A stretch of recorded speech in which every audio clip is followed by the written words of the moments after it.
To everybody. My name is Nilesh Patel. I'm the founder and CEO of Lead Squared, and um, I have today with me Barry Feldman from Feldman Creative. Barry is a content writer, an expert content marketing expert, and he's a speaker in a lot of the events. It's a great pleasure for us to have Barry here today and talk about personal branding. So, Barry, you there? Thanks for joining in. I'm here. Good morning. Thanks for having me. Good morning, Nilesh, and listeners of Lead Squared webinars. Thanks for having me here. Awesome. So, Barry, we have participants almost joined in. So maybe we can dive into the session right away. Let's do it. All right. Like Nilesh said, my name is Barry Feldman. I'm an experienced online marketer, copywriter, content marketing consultant, and creative director. My company is called Feldman Creative, and today we are going to go through what I call your A to Z guide to personal branding. This thing has really taken on quite a life. It started with a post largely about learnings that I gathered from Michael Hyatt, who has a reputation, a big one that is, in online marketing himself and as a personal brander. And when I wrote about lessons learned from him, the interest was large. And so from there, I wrote this guide, which became an infographic and now is a post that you'll find many, many places around the web. And I'm starting to present this as webinars and in live speeches. And it takes you through the alphabet, so stay tuned for 26 tips and some commentary. I don't have a hashtag plan for us today, so if you're on Twitter and want to talk about what you're learning or want to ask me a question or reference it later, the best thing to do would be to note my Twitter handle down there at the bottom of this slide where it says @Feldman Creative. So let's get started with your guide to personal branding. Check this out. Regardless of age, regardless of position, of the business we happen to be in, all of us need to understand the importance of branding. We are CEOs of our own companies, Me Inc. To be in business today, our most important job is to be head marketer for the brand called you. Now, perhaps you recognize the author of that quote, Tom Peters. This guy's been around for a long time and has written many business books, including In Search of Excellence. But this quote, as you'll see, goes back almost 2 decades, and it first ran in Fast Company magazine. The year was 1997. And Tom was talking about this issue really for the first time. People give him credit for giving birth to the expression personal branding. And he goes on in his article to talk about how important it is to take the responsibilities that come with being the CEO of your personal brand. And he goes on to talk about how the battle for attention is fought then within an inbox. He was talking about when somebody gets lots and lots of emails, and consider now this is 1997, where probably most of those people were using America Online. Remember, you've got mail. And the question he posed was, whose emails will they read? Whose emails will they open and pay attention to? And the answer, of course, is those that have invested in building their personal brand. And today, that problem's magnified exponentially when you think about, perhaps not literally, but all the various inboxes, all the battlegrounds we fight on in the battle for attention with online marketing, including, of course, social media. So why should you care about your personal brand? Well, how do these 8 benefits sound to you? More clients, perhaps ideal clients, partnerships, leadership opportunities, greater mind share, have your name and your brand associated with a market niche, that is, be known for your area of expertise, build your credibility, increase your recognition, and your perceived value. So we're talking here perhaps first and foremost about, we're talking about your personal brand, whether or not you're an employee or an up-and-comer, perhaps a student, or you're self-employed or the executive of a company. personal brands apply across the board for all of these things, and the benefit might be, you know, with this perceived value that I listed 8 here, it might be higher paying gigs, or it might be higher prices for your services. It applies all across the board. So I want everybody to, nod approval and say, yeah, if I haven't started doing the things that we're going to talk about today, it's time to focus on all of these things in an effort to grow my personal brand, even if my job is in marketing and I have a corporate brand to grow. So let's get started with our A to Z's. We have 45 minutes, perhaps up to an hour for me to take some questions, so I can't spend more than just a minute or so on each one of these letters. So A is for authenticity. Your personal brand begins with the real you. And think about this, however vertical or niche-y your field may be, it's not original. You know, you might have a lot of competition. If you don't have a lot of competition, you're going to have some. And so what is unique is indeed you. And so you need to bring what makes you fascinating and your strengths to your personal brand. There was a famous playwright from the late 1800s. His name was Oscar Wilde. And he said, be yourself, everybody else is taken. I love that. So think about how you're going to build your brand, and do a deep dive into understanding what makes you you and what makes you fascinating. If you need help with that, there's all sorts of assessment tests you can take, personality tests. You might talk to your customers or your friends and ask them, you know, when you think of me, what do you think of? What are my strengths? B is for blog. An insightful website, I've written here, is the engine of your personal brand, and your blog is its fuel. So if you don't have a blog, it's time to start. If you are a blogger, you know that it's never time to stop. You want to perpetually build your blog. Your identity is tied to your blog. It's really your audience's window into the way you think. And so your blog becomes a knowledge bank, a repository, or a library of, if you will, of the things you think. And it's the place where you'll most connect with your readers and grow a community and develop your voice. Here's Ann Handley, who we know as the CEO, or actually she's the CCO, Chief Content Officer of Marketing Profs. This past year, she's released a new book called Everybody Writes. And here she says, think of your blog as self-directed professional development. Nice echo of the sentiment that I've just talked to you about, and a little additional idea that it helps you develop professionally. C is for content, and of course, your blog is the cornerstone of your content, but the reason I segue from B, blog, to C, content, is that content today really should be more than your blog. And it's conceivable that some of your potential readers, audience, market have media preferences outside of reading text. Blogs are generally, 500 up to 3,000 words really per post. And some people make time in their day to read them and some don't.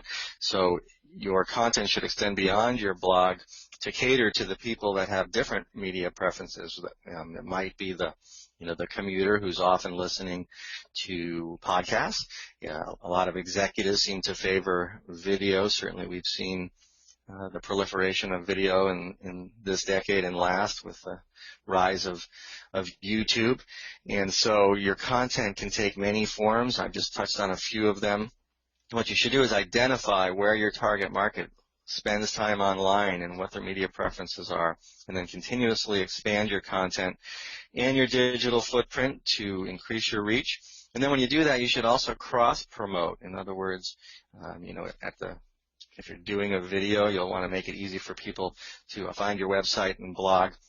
And if you're doing a blog and you have materials elsewhere, perhaps you've put something on YouTube that isn't there that you want them to see, a slide share, a webinar, you'll cross-promote by including links everywhere you possibly can. D is for define your audience. You need to focus on the needs of your readers, and to do that, you need to understand your readers. We often talk about personification, or the need to document personas before you get busy with your marketing. And so you'll want to understand, who are you talking to, and Do you have multiple segments? Do you need to create different messages for different potential segments, and employers, buyers, what have you? And so we're talking not just about demographics, kind of the predictable and easily understood age and income and geography and so forth, but psychographics. You want to understand what makes the people that you want to understand your brand, what makes them tick, what are their pain points, what are their pleasures, what are their desires. And so that exercise involves very simply talking to them. Of course, you can conduct research, and that might take place in the form of interviews and surveys and so forth. And consider this tip. I think of social media, in addition to all of its many wonderful benefits, as the ultimate marketing research tool, whereas market research of yesteryear was generally planned and therefore became a little stiff or programmatic. You'd ask somebody questions and it was very obvious you're doing research, so you'd put them on the spot. Today you can really observe your audience in the wild, and by that I mean what they have to say on social media, what they have to say in forums and Q&A websites and on Amazon and book reviews and in the commentary of blogs. It's really easy to be the fly on the wall and look at your audience in the wild these days, and you need to do so to define your audience. Here's Trent Deersmid echoing this sentiment. He says, make sure you do enough research to give you a clear idea of who you are trying to reach and what they care about. Thanks, Trent. Good one. Back to our alphabet. E is for email list. I say email is your money media. You probably skip breakfast more often than you skip checking your email. And so while you might get a little backlash or counterpoints from the Gen Y people saying that email's not important, it truly is. Email is the original social media. You could think of it that way. It's the common social media of people that are doing business. And it's more intimate, it's private, it comes with all kinds of analytics. It's the media that people are actually going to see. There's no algorithm in between you and the audience, and it's a asset you actually own. And by that I mean, unlike Facebook, which can change the rules on you, or any social media or any so-called rented property, your email is all your own. And so you'll want to treat it as a valuable thing, and you want to begin creating your email list immediately and forever expanding it. And so you'll need to understand how to get subscribers, and that generally comes down to creating valuable offers and placing your call to actions in obvious places, and explaining the value of what you're offering such that somebody will exchange their email address. And then you'll want to consistently do e-newsletters, promotions, just whatever email suits your style and market, and stay top of mind. In marketing, we often call that lead nurturing. F is for focus, and I say here that blurry brands languish. That's hard to say. I have to slow down when I say that. But the point I'm trying to make is you really can't be everything to everybody. So the more you focus, the more successful you'll be in the development of your brand. Your success will be accelerated by defining this niche, and the narrower you can do that, the better. So you need to look at what are you an expert in? What do you want to be perceived as an expert in? What do you do best? How can you best gain trust? The goal, of course, as I've said, is to be perceived as the top, or at least a top authority in your field. G is for graphic design. Perhaps you're not taking this seriously enough. I certainly see a lot of messy blogs and websites, and I think everything that you create should be presented as tasty as possible with class and continuity. So I recommend you develop a logo with a professional, a color palette that you use consistently, and design standards that reflect well on your brand. So get some help with this. It's not as expensive as it once was, or as you might expect, to go and find help online with the various freelancer communities and some of the services, and some of them are even free, really. So if you're not a do-it-yourselfer, go and get some help in the area of graphic design. That small investment will pay for itself many times over, and you'll develop a look and feel like all brands that you'll be recognized for.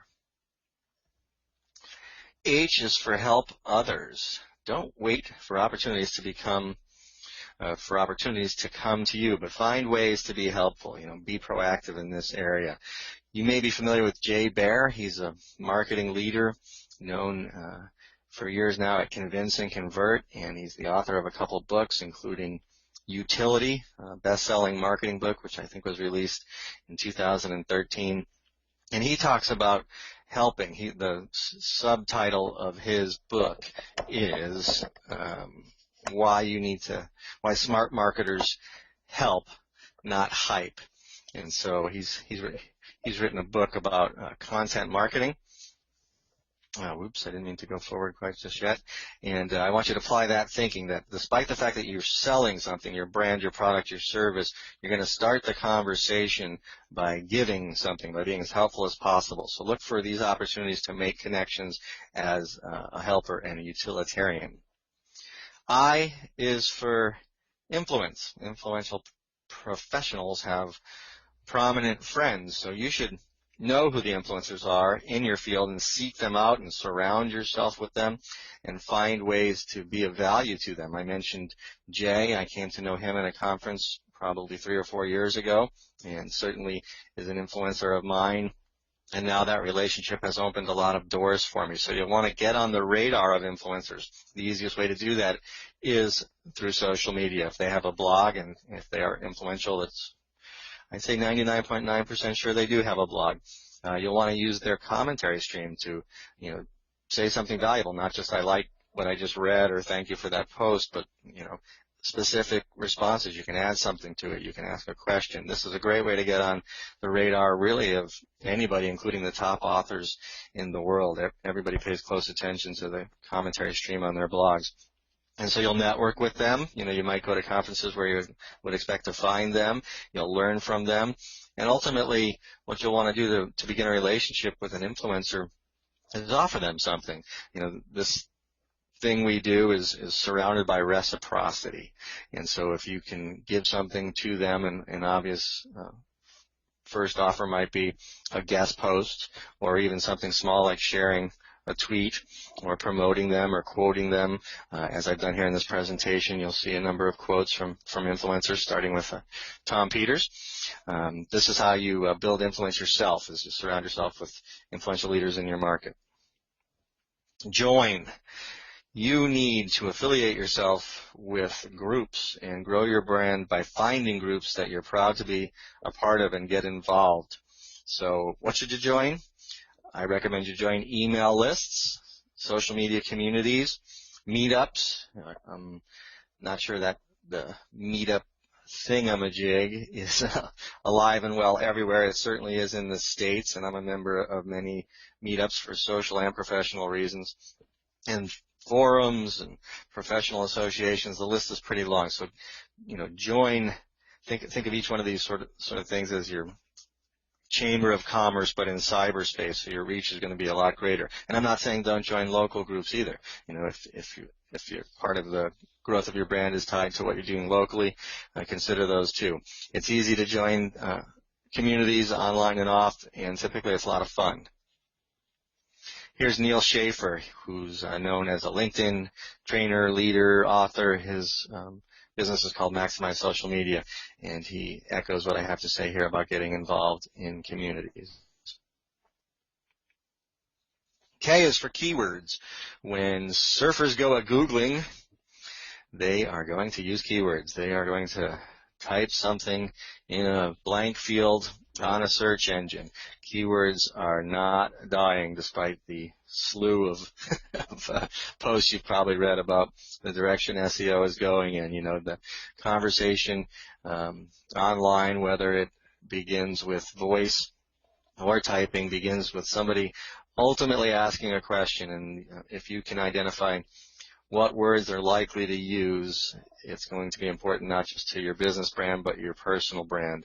So understand the long tail concept if you haven't got into that yet. This is not a webinar on SEO, so we'll be real brief here. But for instance, let's say we're talking about me and I'm a copywriter. I have been for years. If I use only the word copywriter to build my brand around and use it in titles and as the name of pages on my site, I'll be competing with hundreds of thousands of others, maybe millions. And so the long tail idea is that you make your keywords more than 1 or 2 words. You go into the 3 to 8 word territory and be as specific as possible. I talked before about developing your niche with specificity, so you can increase the chances of getting discovered and found and building your brand with as much specificity as possible. So you'll want to do some research. The tool you'll generally use for this is Google Analytics, and then you'll have a short list of keywords, perhaps as many as 10 or 20 that can be applied to the content you create and forever used in the development of your personal brand, and you'll be discovered via search, which is obviously very important today. So you'll want to use your keywords everywhere.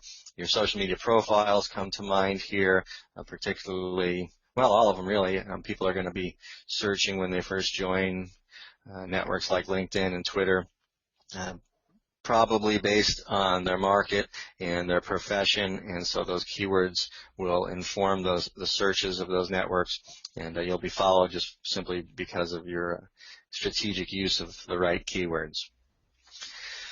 L is for LinkedIn. It's come up a number of times. There's a lot of social media. You'll make some choices. Your favorite might not be LinkedIn. LinkedIn, in the early days, I think was perceived strictly as a professional development network and really associated with job hunting, and so people dumped some form of their resume there and perhaps never came back or only come back when they changed jobs. But today, it's grown to be massively important. It's really the who's who of the professional world. It's all about professional development, and it's become the leading content network, I think, amongst the social media networks. And so you should learn what you can do there. If you haven't been there in a while, it's changed massively in recent years. In fact, LinkedIn has acquired SlideShare and a digital magazine called Pulse, which is personalized for your taste. And so there you can connect with people, you can share content, you can join groups, you can even publish. If you're new to blogging, LinkedIn might be a smart place to start. They have a publishing platform that came about just this year. I think it might have been late 2013. And it's remarkably simple, right up there with Tumblr or Medium in terms of how to get started. It takes little to no technical prowess to become a publisher on LinkedIn. And so also on LinkedIn in your profile now you can use any media you like. So if you have slide decks, infographics, videos is a great way to introduce yourself to your community. It's a great tool to be used in job hunting.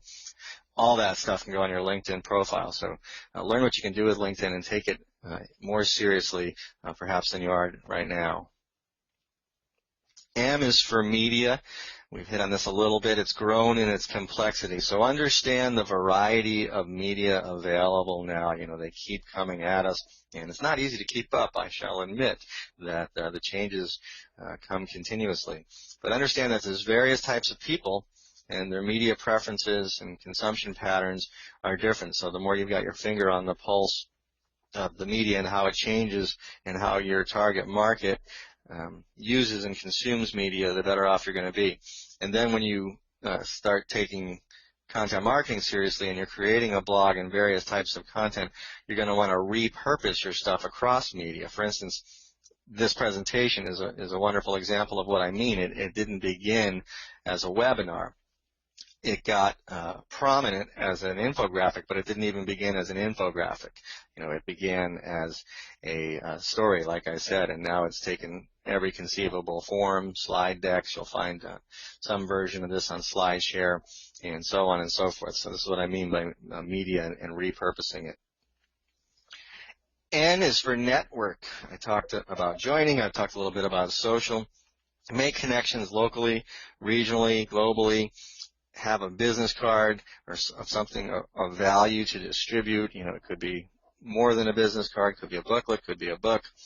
And then when you do network, take it very seriously. Follow up and follow through. I'm forever disappointed by the handshakes and business card swaps that take place in physical environments such as conferences where people give you the impression that they really do want to get to know you and explore opportunities together, and then they disappear on you forever. So when you make connections and you give them something, give them your word that you're going to do something to follow up, and then do it. I love when people actually follow up by good old-fashioned mail, sending you a thank you note.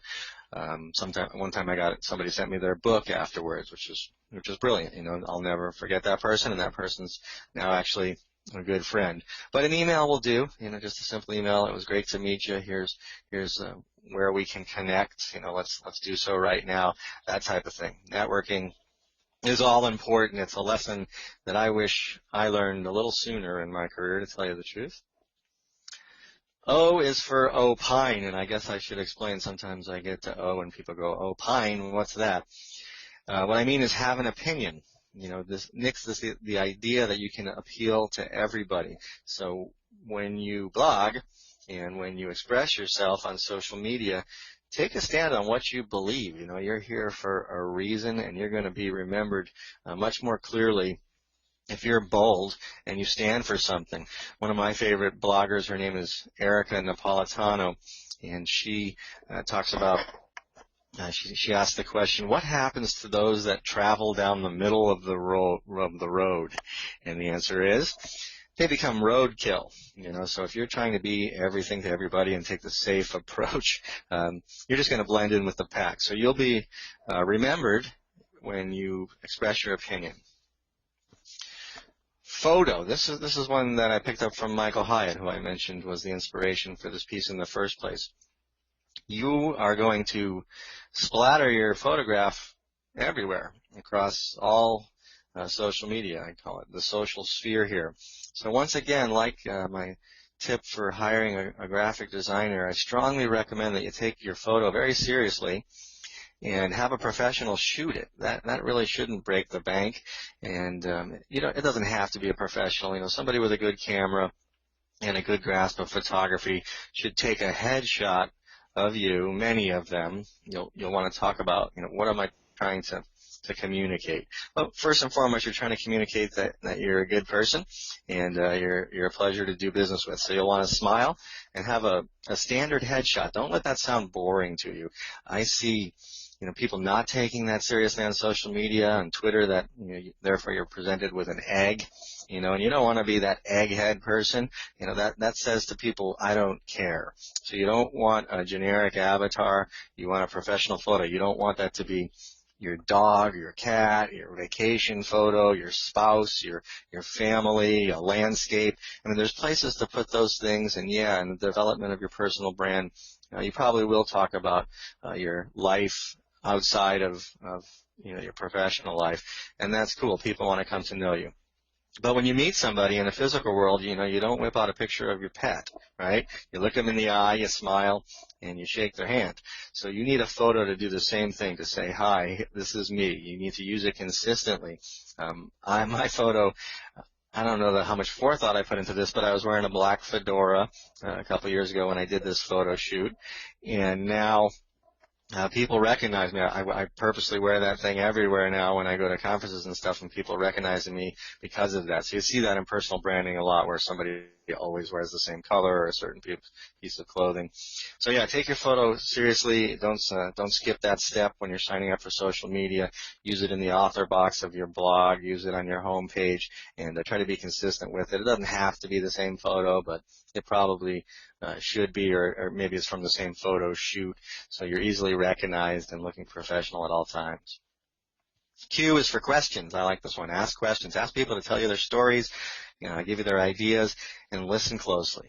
So it's really Q is for listen. But asking questions is the best way to show people you care about their opinions, and you're going to earn their respect by listening. You're going to become more engaging, and people love to share their stories. So ask them questions, gather their ideas and points of view. That's great to do in social media. It's great to do on your blog and communities, and question and answer websites like Quora. So Q is for questions. Keep that in mind. R is for recognize. I think I picked this tip up from the book by Michael Stelzner, which I probably read 4 or 5 years ago, or shortly after he wrote it. It's called Launch. Michael's from Social Media Examiner. He talks about how important it is to thank people and recognize them, because you can't achieve your goals on your own. And so privately, in an email or a phone call or good old-fashioned physical mail, you can recognize people by saying thank you. Like I said, after a conference, maybe it was great to meet you. But also you'll want to do that on social media and in your blog. You want to share their stuff. You might want to look for opportunities to create stuff with them. You'll see throughout this presentation, I am quoting some of my friends and associates in business that are in related fields. I do interviews all the time. So this is a way, all these things are a way of recognizing people. So let people know that they mean something to you and that you appreciate them, and this will forward your personal brand. Slogan. Perhaps you don't have one of these, and I'm not really talking about the need to treat it such that it's a marketing. Well, yeah, I guess personal branding is marketing, but you don't have to, create poetry here. Like on my website, for instance, it says, turn on the power of online marketing. That's what I want you to know me for, a person who can help you power up your online marketing. And so I use that consistently. I use it in my social media. And I think if you've done the thinking, you've defined your niche, you've defined your audience, you've defined your keywords, you know where, what ideas you want your name to be associated with. Next comes a short slogan with, carefully selected words that creates a promise. My brand means this. Consider how noisy it is out there. You want to break through with a nice, simple idea. It might begin with writing a longer version of your slogan, or what's often called a USP, unique selling proposition, or unique value proposition, UVP. If you're a marketer, you're well acquainted with those terms. And there's no real limits of what those can be. So that can be a paragraph if it requires a paragraph. But then you'll want to simplify it as a slogan. And if this is not a strength of yours, you're not a writer, again, you might want to reach out for some professional help. Distill your value proposition into just a few words, and then present that everywhere you can think of, obviously in your online properties, but also on your business cards and the collateral you produce.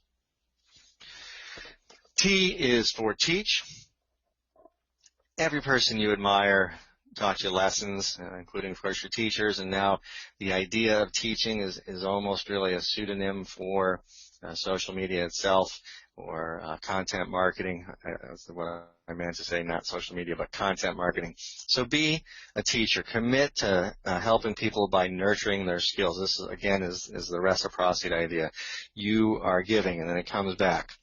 So look for opportunities to teach and build your brand by becoming a trusted advisor. I'm doing it right now. I'm trying to give you a fairly comprehensive but short lesson in tips on personal branding, and hopefully you'll appreciate that and associate me with that area of expertise. So look for opportunities to be a trusted advisor. Perhaps nothing will accelerate the growth of your personal brand like becoming known as an expert who shares his knowledge. Understand triggers. Weak brands focus on intellectual arguments. When you get right down to it, no matter what you're doing, you're probably in the process of researching something right now. Perhaps it's a holiday present, and you're going to do some research, right, about, if it's a camera, maybe resolution or zoom strength or battery life and so forth. Those are features. The benefits are you can take great pictures. There's always an emotional trigger involved when you get right down to it. People take action based on the things that they feel. So you need to understand what are the emotions within your niche, the target market, the people you're trying to reach. What causes them pain? What causes them pleasure? What challenges do they face each day? If this is a job hunt, what gap can you fill? How can you make the person who's considering hiring you look like a hero within their company, right? So that trigger would be recognition within their own company and the hierarchy there. So I remind you that features are overrated and overused. A resume, for instance, is just, feature. If you can develop a resume or a more creative version of it, perhaps, your LinkedIn profile featuring a video or something like that, and get right to it with emotions first and last, but, and then in between fill in the blanks with features. I'm not saying there's no place for them, but the triggers that are really going to move people are indeed emotions. And so you should study psychology and the fine art of influence and learn how to write and say and do the things that trigger feelings in people.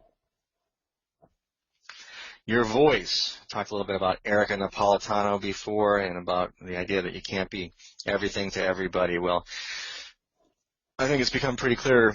I feel that a personal brander is going to be a writer of some sort, even if it's not a strength of yours. You're going to be active, certainly on email and social media, and hopefully on a blog. And so you need to develop your voice. It's not something that I can teach you to do in a minute or really even a workshop or a month. It happens over time. But the more you write and the more you express yourself in one form or another, the more you're going to become comfortable in developing your voice. And it's what people remember you by, not just what you say, but how you make them feel. You've probably heard that before. So in the development of your voice, you're going to want to do some reflection, but you're also going to want to do some emulation, if you will. You'll want to determine who your favorite communicators are and the leaders in your field.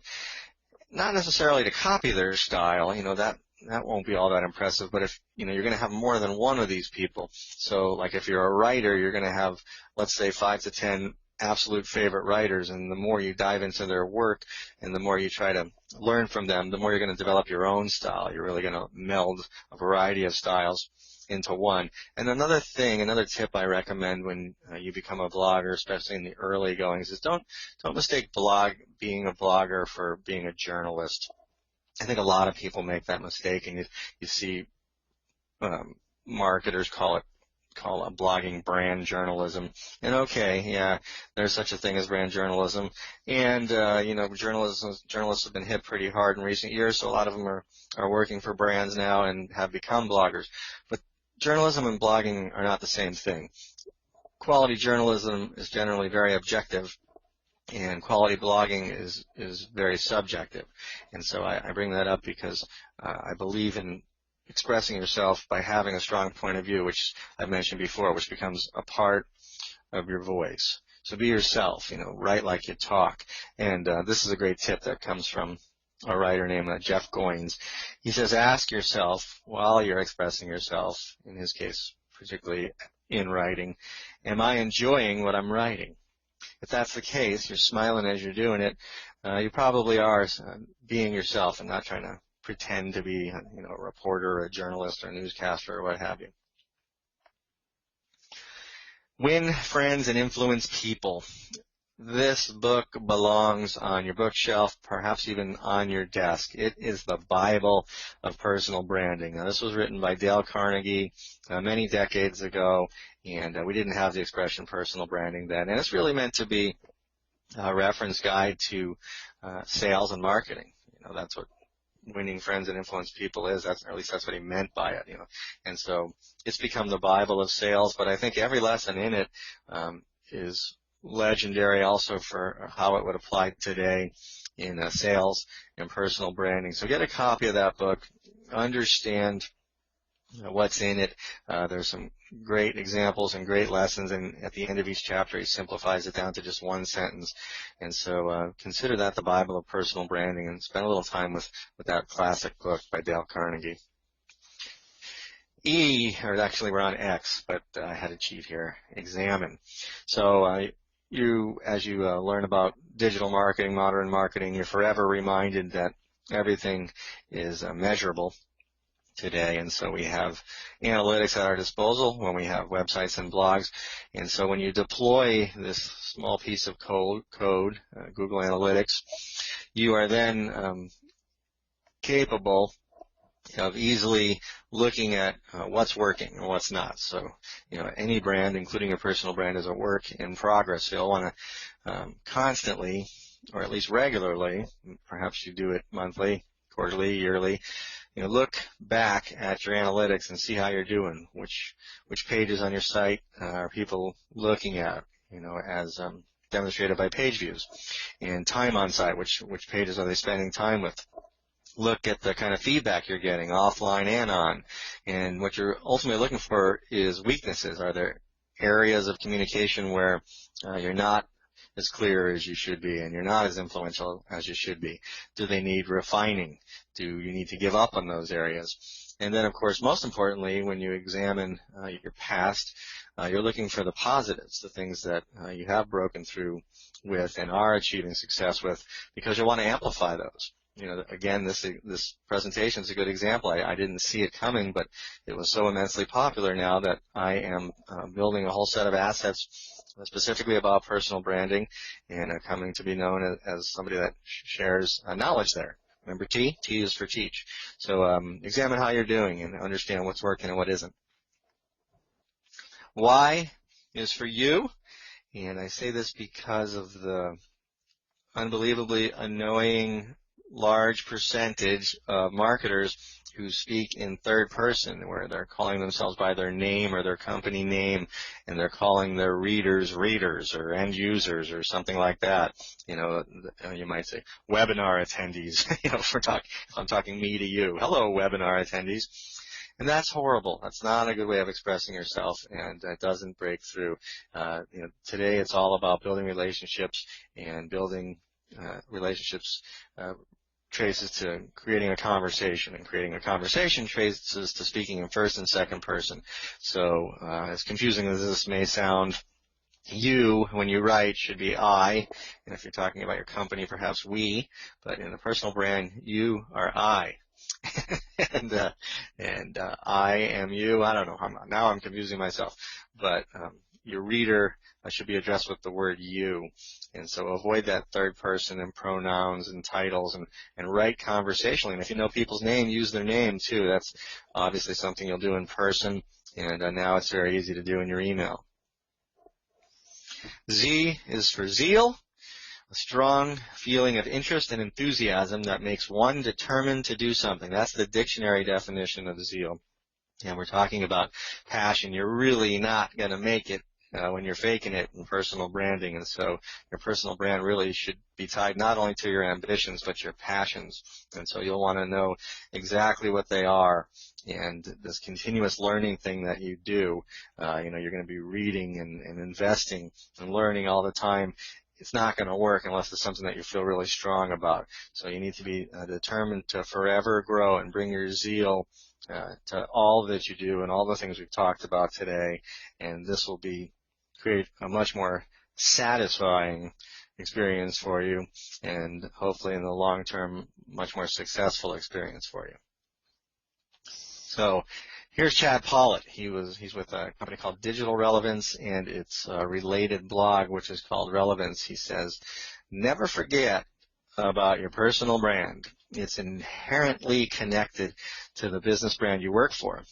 If you don't grow them both, you'll remain a marketing John Doe. Right on, Chad. Good for you.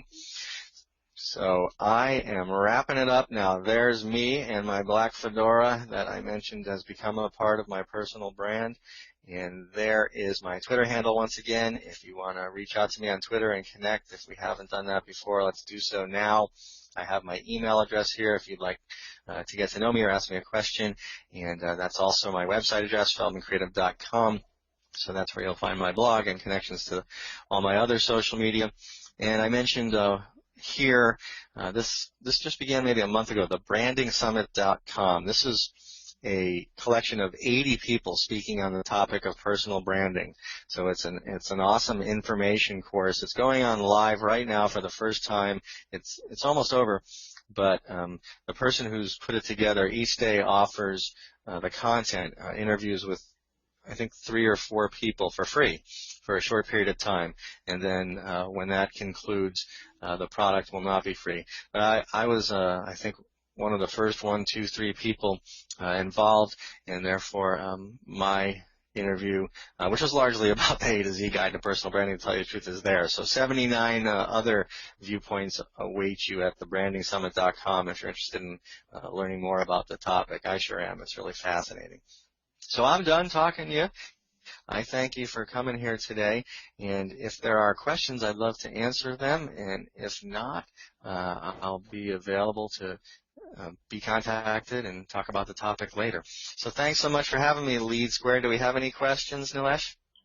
Yeah, I have, I do have one question, Barry. While our participants try to type their stuff, there's a lot of good information you covered today, but for a lot of individuals who are running small businesses, they have a lot to take care in servicing their customers and managing the stuff they do for them. So, what would you, in your opinion, would be like couple of two or three things they can keep in mind, which they can start working on to sort of help them get on this path, on the personal branding path, or at least give them confidence that okay, whatever they're doing or they're starting with, they will basically lead somewhere, which is going to further help them. So, what would be your advice on that? Well, I said back when I got to be that your website's the hub of your marketing, and the website itself, I guess, is the engine. I'm kind of searching here for the metaphor, and the blog is its fuel. And I gave this presentation live to a group of a couple hundred people in San Jose just a few weeks ago, and I asked for a show of hands of people that have blogs, and probably not surprising, it was a very small percentage. That wouldn't be the case everywhere I speak, but here it was about 10%. I think most of these people worked for big companies, and you can't develop a personal brand without a blog, and you can't develop really your brand in the noisy environment of online marketing today without a blog.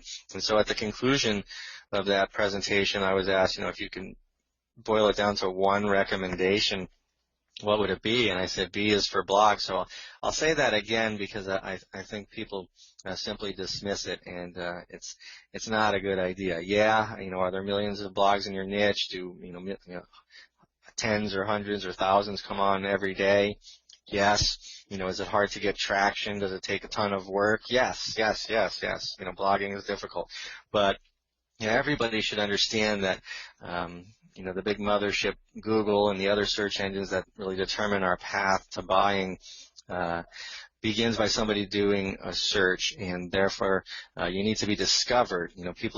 They have questions, they're going to ask them, and rest assured they're going to find answers. They're going to find good answers, and they're going to find them fast. And so the question that I ask you is, are those answers to your customers' questions going to be your answers? Well, if you're not online and active, they're not going to be your answers. And you're going to find that the vast majority of page 1 and 2 Google results, those links are going to lead to rich resources on websites, and particularly blogs, and of course videos too. And so Google and the other search engines consider how often your website is updated. So a major mistake that marketers make, whether it be for their corporate or personal brand, is they create a great website, but it is defined as what online marketers now call brochureware. So it's not updated regularly. Well, therefore it's not crawled regularly, and therefore it's not presented regularly. So you become invisible online and you disappear. So that's number one. And then I think, get serious about all these things that you might not be so serious about that come from my A to Z. These things that you've taken lightly, your slogan, your logo, your photo, your networking. I said all those things because I mean them. And so some of those lessons I've learned too slowly. So I think if we're talking to small businesses and they're struggling with a lot of these things, there's got to be some weaknesses that I've touched upon here today. It might just be the design of your website, but that's a vital thing, that first impression. If you're a Lead Squared customer, and perhaps you're here because you are, you know how important it is to have a professional image and a great looking landing page and a very well designed email. I got to X this for Examine. Over time when you use marketing automation software and a tool such as Lead Squared, you realize how important it is to gauge what's working and what isn't, and then you look at deep analytics. and you'll continually and perpetually improve and refine your works. So I hope those are some good answers to your questions. Kind of a long ramble, but I would say, website and blog rank #1, and many of the letters I've touched upon here that you're not taking as seriously as I do, are become a checklist of things you need to do next. No, I think that's very helpful. And I think a couple of, you pointed email as well, which I think not a lot of small businesses do regularly, which I think they can, as you rightly pointed out in your webinar, that those things can also be very helpful in building connect, at least from a customer standpoint. Email's the money media. I think people go, oh, it's not very sexy. It's been around forever. I'd rather do Facebook. I'd rather do Instagram.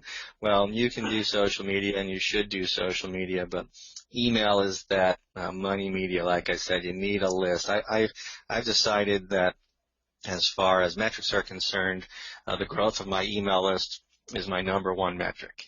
I'm looking to nurture leads. Most of us have fairly long selling cycles. We're not selling, $1 items that sell right off the page, or books or impulse impulse products. We're selling consulting or professional services or software.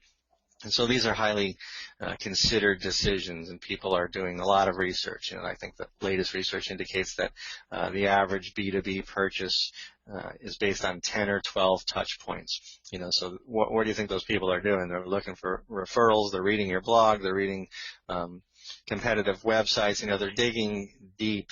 And so when they leave your website, they may never come back. You're going to be soon forgotten. And the solution to that problem is developing an email list and nurturing your leads with the regular use of email. So I'm glad you brought that up. That's a great thing to reiterate. Awesome. Thank you, Barry. And looks like we don't have any questions at this moment. So maybe we can. I'll just sort of thank you everybody for joining this session. And thank you, Barry, for taking your valuable time to share your views and around branding with our audience. Thank you very much, and you all have a great weekend. Yeah, thanks for having me, and thanks for coming. Bye.